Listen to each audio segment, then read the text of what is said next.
Welcome, everybody, to this afternoon's interactional session featuring an issue that's very prominent in Long Island: patient safety and reducing potential readmissions to healthcare facilities. Joining us today is an established group of people who are very skilled in that area. I'm Gary Carpenter. I'm the moderator of today's event. So I'd like to welcome everybody to today's session. What I'd like to do is ask each one of you to spend a minute and discuss who you are, your role, and a little bit about your background. So I'm going to start with you, Bonnie.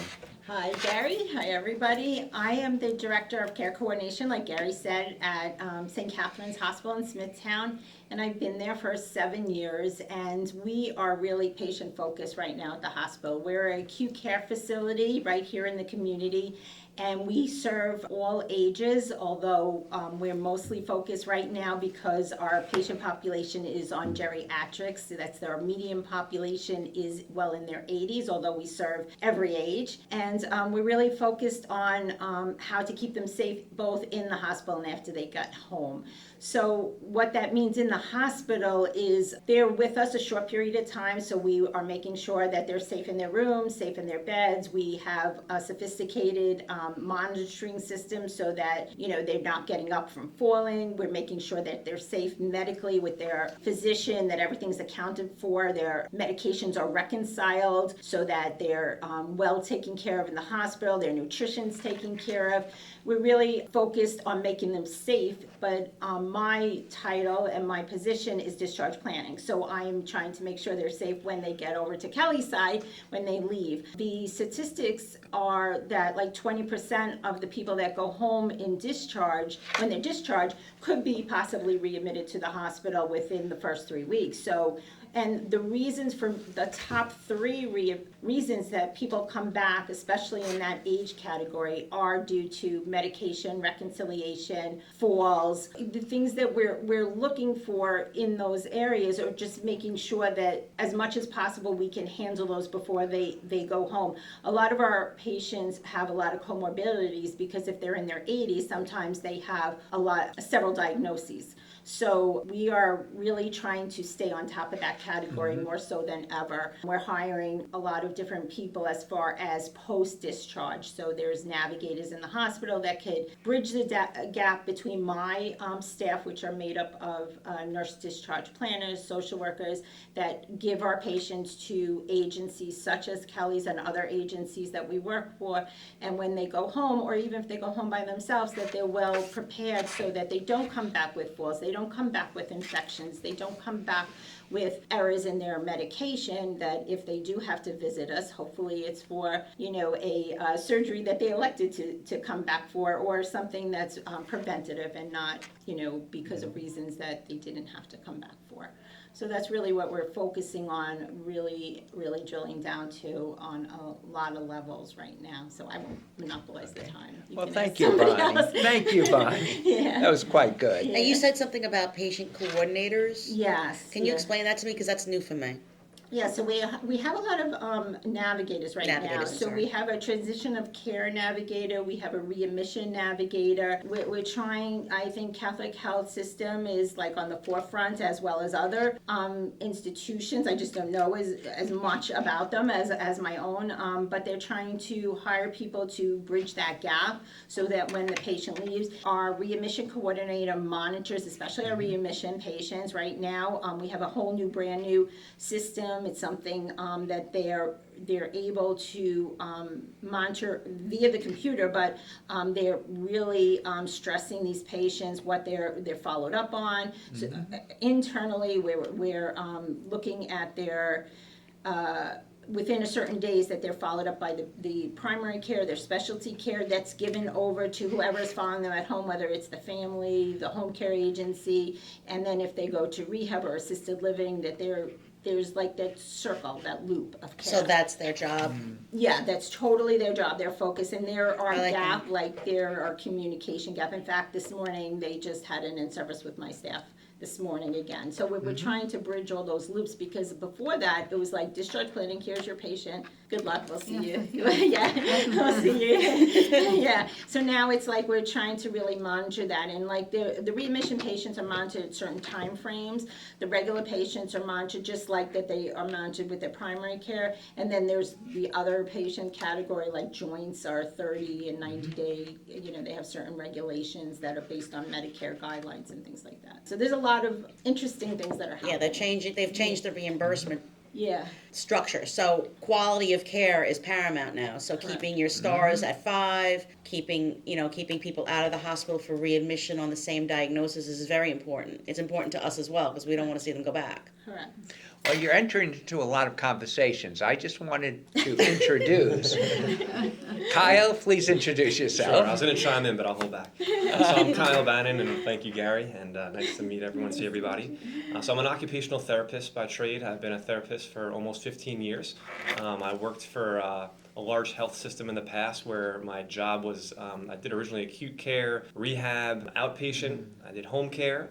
And then my last 8 years in my position, I did basically, it was called workforce safety, but I would get into employment programs and try to keep people safer at work. So I'd create job employment tasks, things of that sort, but I was always very into the environment. And I was also a contractor before I became a therapist. So I always worked in construction. And when I went to OT school, I saw there was a very big need for environmental modifications. You want to kind of work on improving everybody, get them as strong as possible, but certain people, depending on their diagnosis and things, they might not improve, they might stay the same. So I was always very intrigued how you can make somebody improve very quickly just by changing their environment. You could have somebody who's completely disabled and change everything, and now they can become independent or modified independent with all these great tools. We're in such an amazing place with technology, and so it's an exciting time to have all of this stuff available. So that was kind of what spurred the creation of Safety Net Solutions. Is I saw the gap, and that there's such, as you said, the falls that happen and the readmissions and all the different risks out there, that I just love seeing that we're having programs and working together to, before people get home, try to identify what the risks are, what we can do, and try to make it, in the end, it's going to obviously save money, but it's going to give people better quality of lives, let people remain at home, which is the one place that I think everybody wants to be. And just as a little comment to that is, I'm a user of him. He's put safety bars in my house to assist me and my family members. Yeah, thank you. And I guess, should I go over the services that we provide, or we'll touch Go base right on that ahead. later? All right, Go so right very ahead. quickly, the primary things we do are ramps, grab bars, stair lifts, but I do ceiling lifts and bathroom remodels, any sort of environmental adaptations you need. So I can come into the house and take a look at every area that you're ever expected to be and every area that you want to be, and try to find solutions to make that a possibility. Beautiful, beautiful. Okay, Kelly, maybe if you could talk a little now? Okay, so I am the founder and CEO of Helping Hearts at Home. We're a companion agency located in Smithtown. We also have another office that we are starting up down in Florida to continue our mission. I feel that companion care and home care and CNAs and HHAs in the home play a vital role in keeping people safe and in home and not being readmitted within that small, because of the same diagnosis. We help them out like that, and there's a lot of modalities that we can use. Of course, we bring Kyle in to check out the house and make sure the house is good to go, and he makes great recommendations, and our clients have been very satisfied with what he's done. It has helped tremendously. According to the statistics, about 235,000 people encounter bath-related injuries every year. That equates to about 1 in 3 adults, and accounts for about 14% of the hospitalizations for people 65 or older. Okay, so certain factors that contribute to the fall risk is certain things like disease processes like diabetes, MS, stroke, cardiac issues, vision difficulties, and generalized debility and frailty that sometimes comes along with age. How do we help? How do our caregivers help? Well, when physical therapy and occupational therapy come in, we watch what they're doing with the therapist, and then after the therapist is done and creates their plan, we will encourage them to continue the therapy every time they're there, because we want them to be ultimately independent, strong, and have good endurance. So we do that. Also, things like handing things to them that are out of reach instead of them having to stretch. You were saying medications are a big issue. So medication reminders are a big part of what we do.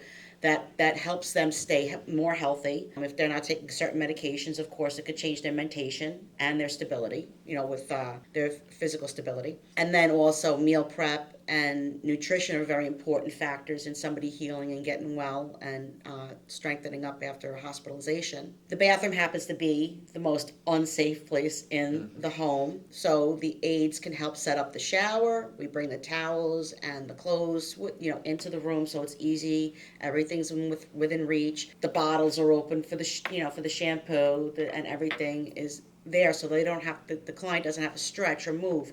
They'll put the shower chair in and out of the shower so it's usable. If some of these things, believe it or not, if they don't have somebody there, they'll try to do it on their own, and that's when they get themselves into trouble. So having somebody there, they monitor to make sure that the proper temperature on the water. I mean, who's going to bend down to the faucet in their 80s and check that temperature? That's a risk. Well, Kelly, let me ask you a question before you go on. You have put an interesting stat on the table as to a lot of things occur in the bathroom, falls, things of that nature. Bonnie, how do you believe about that as you see it in the hospital? Yeah, I mean, even in the hospital, we see a lot of falls when patients are trying to get to the bathroom, because we ask them to stay in their bed and to ask for help, but human nature is people get out in the middle of the night to go to the bathroom. And we've been putting a lot of electronic things, we have tele monitoring and things like that, but inevitably people will try at times to get out, and it's always like they're trying to go to the bathroom because human nature, and That's then interesting. falls happen. And the bathroom happens to be a little bit cramped, even with the ADA, Well, in the hospital, they're changes. small, Yeah, but even at all people's bathrooms, so if they fall, I mean, they could be stuck in a little corner until somebody, I've seen it happen, it's very sad, they get stuck with a broken bone in a corner until a family member finally checks on them, because they haven't heard from this person in a few days, and that person's been on the floor for a few days. It's heartbreaking, so I'm all for making sure that there's safety in the bathroom, and I do believe that caregivers, even though we can't touch and wash a body, we can do a lot of things to make sure that they're safe in that bathroom and that it's a good experience for them. They don't like showering because of it, Well, standby supervision is Standby. very, very important, and that's really what we stand behind, because we're there and we're the eyes and the ears, so we can set them up. And if they're shy or embarrassed, just stand outside the bathroom door and call for help. It's hard because you guys get the patient, we're in the hospital, we put people on monitoring if we know that there is, we assess for falls, but then we're a big hospital and we put them on, and then the people who don't get on right away, there's always something, you could be at risk, we try to assess them continuously, but. The fall risk is, it is there's always a dynamic, it can risk. change, Yeah, sometimes it they have higher changes with risk. confusion and different diagnoses and things change, Now, I've seen that in the hospital when one of my patients was in and I went to visit him, and it was mealtime, so I said, okay, get up, I'll get you set up to have your dinner, and he got up out of bed and the alarm blasted. And they put a bed alarm on Yeah, him we tried because to he do was, a fall risk and a wanderer. And I thought that was great, and I do that at home too. I will recommend families get a bed alarm so that if their loved one gets up at night, they're not going to fall because they're going to hear the alarm sound. And I was so happy to see that the hospital was using that too. Yeah. And the camera to kind of see what's going on. Well, And we You try to recommend keep that. everybody as safe as possible. Right. I really think this is a good handoff to you, Patty, to introduce yourself. So hi, I'm Patty Carpenter. I'm the Director of Nursing for Helping Hearts at Home. Work hand in hand with Kelly Lanzon, and we both graduated from Malloy College, so we had the same nursing. Alma mater. And we have the same, yes, we definitely have the same philosophies. Yes, so we really think a lot alike. And I'm the one that goes out to do the case openings, and when I go out, one of the first things I do is do a home safety assessment, because I want to make sure that this client is going to be safe and they're not going to fall on our watch or even when we're not there. And when I go out, if I feel that there's a lot of things that are lacking in the house, the first person I call is Kyle, who's been absolutely wonderful, and every one of my clients that have used him and met him, they fall in love with him and say how awesome he is. He's neat, he's clean, he explains everything that he's doing, and they're just so happy with you, and they're so thankful that I brought you into their lives. So Kyle, I really have to thank you. You've been wonderful. Well, I'll give you my credit due to you as well, because I get a lot, I'm very appreciative for our partnership, and what you're going through in terms of helping people is a huge thing, but also even the socialization, having somebody in the house to talk to. So I do get a lot of feedback from, end users that, there's that part of it. It's so helpful, but having somebody there, even in terms of like the bathroom stuff we were talking about, when I work in the hospital, people wait until like once the call bell's hit and the person, now it's too late. Like the person's Right. now they have to go to the bathroom, so there's no safety regard. So having the caregiver there that they can see these signs before they hit that point. Yep. Like I always hated to have people use a bedpan, but I also saw probably hundreds of times by the time we got there, we'd stand up, we'd take 2 steps, they'd have to go to the bathroom on the like it was too late. Right. So there's a very big component to Wow, that's what you guys great. do. And even though we're companions still, when they come home, I always like to have the discharge papers so that I could review them and have a better picture, because sometimes the client doesn't tell you everything. And I always reconcile their medications, because I find that to really be a big thing, Very because they'll come home and they want to start taking all their old medications, and on that list it says, please stop taking these medications. And you have to explain to them, the doctor has changed your medications around and no longer wants you to take these. Sure. So I'll make sure, let's put these aside, and with the family I'll say, now you need to empty the pill boxes and start fresh and new, and only the medications that have been prescribed from post-hospital, and those are the ones for you to take, and set up a schedule on the care plan for our caregiver. Okay, Mrs. So-and-so needs her medications with breakfast, lunch, and dinner. And make sure that you remind them to take the medications. And as long as their meds are pre-poured, our caregivers can do the med reminders. If for some reason that patient does not take the medication or refuses, our caregiver will call us and let us know. And then we can always get in touch with the doctor and the family and let them know they're not taking the medication. But- So by doing that, we could possibly prevent a hospital readmission, because they are taking the medications as required. You wanted to say something? I have 2 points, Patty. One is, I remember you telling me, you do go out as a nurse to do the meds, as a nurse. You go out to make sure the meds are there. Right. Okay, so you make sure that that's good. Right. Okay, that's the first thing. Second thing is, I'm of the belief you have another nurse who works for you. Why don't you talk Yes. about who Kerry is? Yes, I do. I have Carrie, who's my care manager, and she goes out and she'll see clients also, because sometimes we just have so many clients coming in at one Yeah. time, we have to divide and conquer. And Carrie is an LPN. She's been in nursing for about 30 years, and she's just wonderful. She's very caring, she's very intuitive, and she will look at the patient's home also and check for safety, and she's got very good follow-up Great. and very good interpersonal skills, which I really think is very important when dealing with people in the community. I think that's great. I had a couple of questions to ask, or point for these people to discuss. The first one's taken right off the table. You did a great job. I'm just going to put one other question to the group. In the world of healthcare, collaboration is very important. Where we have systems talking to each other, specialties talking to each other. Here we have around the table 3 big organizations, okay? A hospital, a major home care provider, and a company that does safety net solutions. Are we talking to each other? So I'll throw that out to the group. Are we talking to each other? And I believe you said Absolutely. we are. Yeah, Absolutely. absolutely, we do. We People do. are coming home sicker and quicker. Coordination Yep. of services ensures a successful discharge to home. Beautiful. We want them to be home. They want to be home. 99%. I think only 1% say they might want to go to a facility.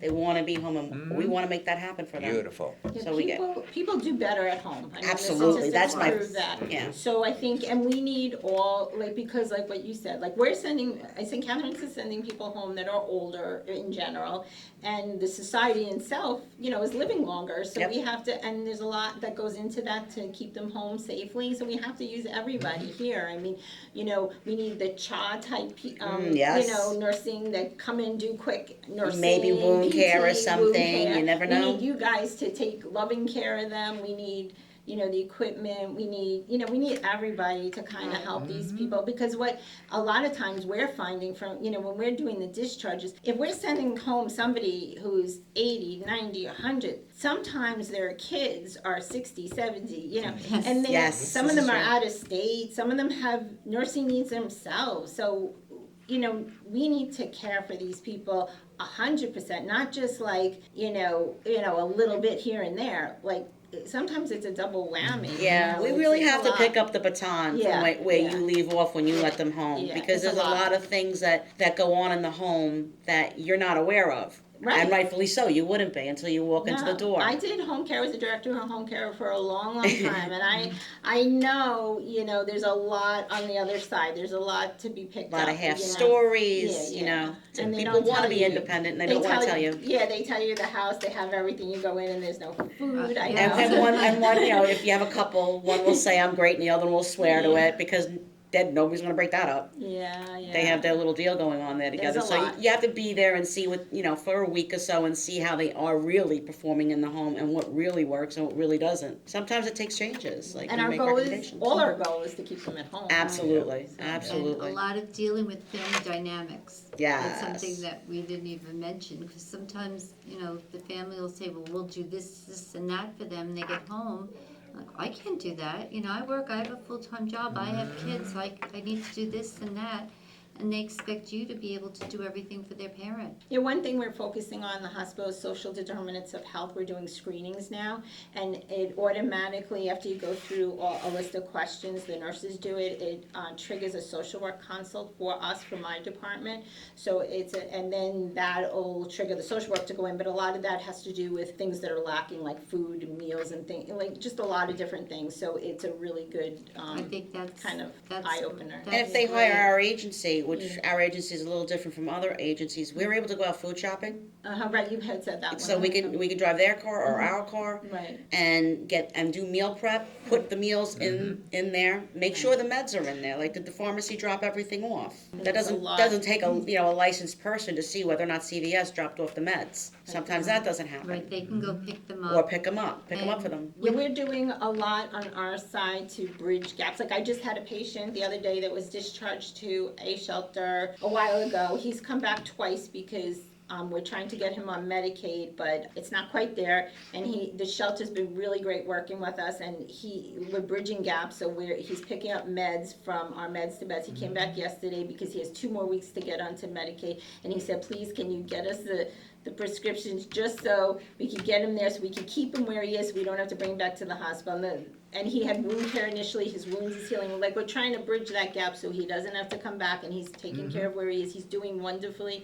So he came back, but all these connections, like, he had to come back, we had to get, originally had to get him rides back and forth for his wound care, we had to get him the meds, we had to get him the taxis, and the gentleman unfortunately he's in a shelter, he had bad set of cards, I don't know exactly what happened in his life, but he's been wonderful coming back and so patient, so kind, and waiting, and he's doing really well, and the person who's taking care of him in the shelter has been so appreciative, and so he spoke to the CMO yesterday thanking us for, having him stay in the community, which is what it's all about, but it just took A everybody. lot of moving parts, Yeah, right? everybody to kind of Yeah. make that happen, so, and it's the same with your patients, trying to get them to stay where they are, Right. so it's a lot, but, that's what it's taking, people to care about these people and keep them where they are and make their life successful, not just a patient in a bed, And it's very Yeah. rewarding when you Yeah. know that you can take that person and bring them home and keep them safe and increase their quality of Correct. life. You feel very good about it. And that's another thing that we have very good community resources, and we're always reaching out, trying to help other people. Even if somebody calls us and we're not going to be able to help them because they need a higher level of care, we'll still provide community resources for them, give them names and numbers of places to go and how we can help them. It's quite interesting because I want to say that Bonnie is at St. Catherine's of Siena, one of 6 hospitals of CHS system. Bonnie, at the other hospitals, the other 5, is there a Bonnie there? Do they have a person like No, you? there's only one body ever. Yeah. No, I mean, all the directors, we talk, we meet, Okay. we have meetings, yeah, and there's somebody in corporate that runs our meetings, and we Yeah. meet all the time about, what's going on. Every hospital has a little bit different, kind of population, like at Mercy, they might have a little bit different, but we're all doing the same things, we're all dealing with social determinants of health, we're all dealing with the population, everything's evolving on Long Island, in general, our population's evolving, what we're seeing everywhere, like in home care, and I think as professionals, we're all evolving of what resources we have, what we can reach out to. There's a lot of, we're seeing a lot in the hospital, different mental illness, like who knows, there's all this conversation post-COVID, not post-COVID, what's going on, but, a lot of different, alcohol, drug abuse, all that kind of stuff, but it doesn't matter where it came from. These are the people going home and what they need and what resources are out there, okay. so. Okay, good, very good. Making it work. So Kelly, I have a question for you. You have an office in Florida.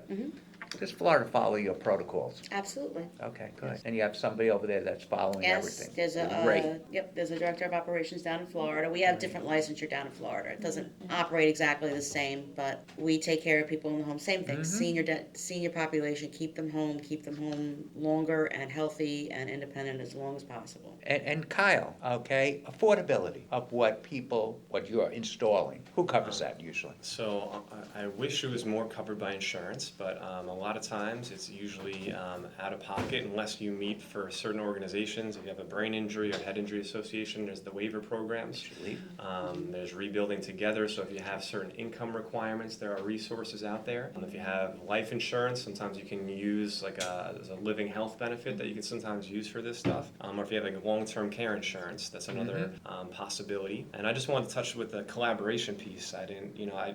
It's very important. I feel that's how the continuum of care that gap they send home. If it takes 2 days to get the home care in there, or a week for me to come in there, and then they still have to decide on things, it's been a big progression, and I really like the way that healthcare is going. I think it still has a ways to go in terms of communication, that as soon as someone comes in the hospital, they have that environment being looked at to a degree that they start to prepare for these things, because mentally, a lot of the family members, they're on the bridge of a breakdown because their loved one is going through all of this turmoil, and they sometimes could barely take care of them before this went on, and now they're trying to prepare their lives to take them home, and they're having to set up the home care, PT, OT, nursing, companion care, and have their bathroom rebuilt, and decide on a stair lift. So it's a financial, and they just get hit with everything at once, that I think there's a lot of ways to try to start breaking it in before that discharge date, and now here comes everything all at once for you. So I think, the collaboration we have when you go in there and you see certain things, or in the hospital when the discharge planner sees certain things, I think is a very, very big thing, and it gives, the service to these people to be able to stay at home. Well, I really thought today's session was very interactive and informative, as I always do. Final thoughts. You first. I think we're making good strides in the hospital as far as discharge planning, because we're doing a lot of transition, navigation, post-discharge. My team is an excellent team, and we're working together, but I think there's a long way to go with what we're given. There's a lot on our plate, and I think organizations like both of you, and we have Catholic Home Care that we work with, and just everybody out there, really, like you said, collaborating, and we're all in this together to get people home safely is really, really important, because these people really need our help. They're out there, and there's just so much to it. And like you're saying, the families don't know what to do. I have people that leave the hospital, and they'll call me like 2-3 weeks later, such and such was discharged, I didn't realize this, or I didn't realize that, can you help us? And technically, they're discharged, so why, my department is discharge planning, my work is done, but of course we're gonna help them, because, they're home struggling, so it's just we're all human beings, and, they're in a crisis when they're in the hospital, so. And I just want to comment on one thing on the collaboration that you just mentioned. Catholic Home Care. Catholic Home Care is an entity that Kelly refers to. Kelly does companion care services. Kyle, final comment. I just think it's great to have, multidisciplinary meetings and kind of just getting those conversations open, and that we realize working together can make all of our lives easier. If I get a ramp there, a grab bar that prevents them from falling in a readmission, it's a win-win for everybody involved. So I think we just have to open the lines of communication and realize we're not competing for anything. We're all there to meet that same end goal. So thank you for hosting this. Appreciate it. Kelly? I do think that all of us working together and the new modalities that are coming out for helping elderly at home. So I'm happy to be part of this. I've always loved taking care of elderly people. Thank you for coming and spending your time and your expertise. Well, thank you, everybody who partook in today's session. The focus of today's session was patient safety, curbing readmission. I think we talked a lot about that today. In Smithtown, we're lucky. We have premier organizations. We have St. Catherine's of Siena Hospital. We have Safety Net Solutions. We have Helping Hearts at Home. People that you can get advice from and be a part of you staying at home. I want to thank everybody for attending, and we'll see you next time. Goodbye.